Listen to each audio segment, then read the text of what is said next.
కనుగోలేకండి రాధాకృష్ణ గారు ఉన్నాను చూపిండి మాకు ధాన్యం అమ్ముకుంటా కూడా మాకు పనిచేసిందండి. అంటే ఈ కాంగ్రెస్ ఈ ప్రభుత్వం వచ్చాక మా ధాన్యం అమ్ముకుంటా లేదండి. నాన్న ఇబ్బందులు పడుతున్నాం. నా సరైన రేట్లు లేవు, మాకు వసతి కూడా లేదు.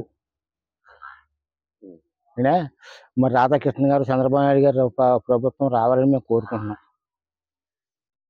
ఇవి ప్రభుత్వం నామ చూపు దోపిడీ రాజకీయం అండి. ఏ ప్రభుత్వం అండి? వైఎస్ఆర్ నామ చూపు. ఇవి ప్రభుత్వం చూపు మా అచ్చులు దొరుకుతాయి ఎక్కువ. నేను టీవీ చూస్తానండి డైలీనండి. అచ్చులు దొరుకుతాయండి. వాళ్ళు ఎప్పుడు వాళ్ళ కార్యకర్తలు వాళ్ళే కొడతాం కానీ ఉన్న వాళ్ళు ఎవరో మెసలేదండి.